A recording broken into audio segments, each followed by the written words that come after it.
দিতে হবে। তো সবাই সকল সন্তানরা যারা এসছেন একবার করে শুধু কপালে ত্রিশূল নেবেন, মাকে মনে মনে জানাবেন, চিৎকার করবেন না। পুষ্প বাইরে বার করে দেওয়া হয়েছে, পুষ্পটা ওখান থেকে নিয়ে নেবেন। প্রসাদ ওখানেও আছে, নিতে পারবেন। চিৎকার করবেন না, চেঁচামেচি করবেন, যা হয়ে যাবে তাড়াতাড়ি বেরিয়ে যাবেন। অপর ভক্তকে দেখার সুযোগ করে দেবেন। সবাই অনেকক্ষণ দাঁড়িয়ে আছে যে আমরা মায়ের সামনে দাঁড়িয়ে আমরাই নিয়ে যাই, ভাবি আমি নেবো, তখন ভগবান দেখে নেই বেশি স্বাস্থ্য পয়সা দেওয়া যাবে না। যদি আমি পরের জন্য ভাবি তাহলে গোবিন্দ আমার জন্য ভাবছে। তাই তাড়াতাড়ি সবাই প্রণাম করে বেরিয়ে যাবেন, অপর ভক্তকে দেখার সুযোগ করে দেবেন। ত্রিশূলকার মায়ের মন্দিরে একবার ত্রিশূল নেবেন, ঘুরে ফিরে দুবার 10 বার নিবি কাজ হয় না, একবার নেবেন। আজকে নেবেন, কালকে নিতে পারবেন, পরশু নিতে পারবেন, কিন্তু একই দিনে 2 বার 3 বার ত্রিশূল নেবেন না। হালকা করে নেবেন, চলে যাবেন, ঠিক আছে? এবার আমার কথাটা মন দিয়ে শুনুন, সব ভালোবেসে বলুন রাধে রাধে। মা ছিলেন, মা আছেন, মা থাকবেন। কারণ তোমরা সবাই জানো মহাপ্রভু যেমন হরে কৃষ্ণ নাম সংকীর্তন বিলিয়ে গিয়েছিলেন, তেমন আমি ধরাধামে মা আমাকে পাঠিয়েছেন জয় কৃষ্ণকালী মায়ের জয়, সে তারই নাম নিচ্ছি।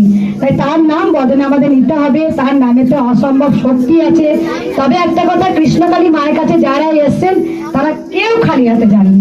মা কিছু না কিছু তাকে দেবেই দেবে, অন্যদিকেও দেবে। অন্য আশা নিয়ে আসেন তো, যখন ত্রিশূলটা আপনি ঠেকাবেন আপনার কপালে কিছু বরাদ্দ করলই, করবেই আপনাকে।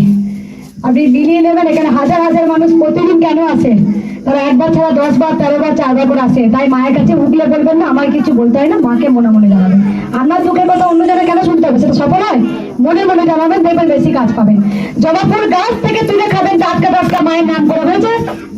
আর একটা কথা বলি, মায়ের মন্দিরের জন্য কেউ যদি সিমেন্ট দান করতে চান তার নামটা অবশ্যই লিখাবেন, আমি নাম লিখে নেব। ভিডিও বন্ধ করবে তো, আমার কথাটা মন দিয়ে শোনো। আর সকল যারা কাঁচা খেতে পারবেন না, কোনো পালন নেই, চিবিয়ে খেয়ে যান। অন্তর যা চাইবে তাই সেবা করুন, কোনো আমিষ নিরামিষে পালন নেই। আমার কথাগুলো মন দিয়ে পয়েন্ট টু পয়েন্ট করে নিন। 2 নম্বর হচ্ছে যারা কাঁচা খেতে পারেন না, ফুটিয়ে খাবেন 1 কাপ জলে। যেমন চা খান তেমন করে ফুটাবেন, ছেঁকে ফুলটা ফেলে দেবেন, লিকার চায়ের মতো করে দেওয়া খেয়ে নেবেন। নুন টুন কিচ্ছু দেওয়া দরকার নেই, শুধু প্লেন, নুন দেবেন না, ঠিক আছে? আর একটা কথা বলি, ওদিকে চলে যায় মায়ের ফটোর কথা বলি, একটা শুনুন। মায়ের চরণ থেকে যারা খেতে পারবে বলবেন মায়ের মন্দিরের জন্য। আমরা দেখছেন নারী রাজমণি আছে অর্থের বল, আমার আছে ভক্তের বল। ওখানে প্রচুর শাড়ি নামিয়েছিলাম, যারা মাকে মানসিক করে শাড়ি দেন, মা দেখতে পাচ্ছে যে আমাকে শাড়ি দিয়েছে।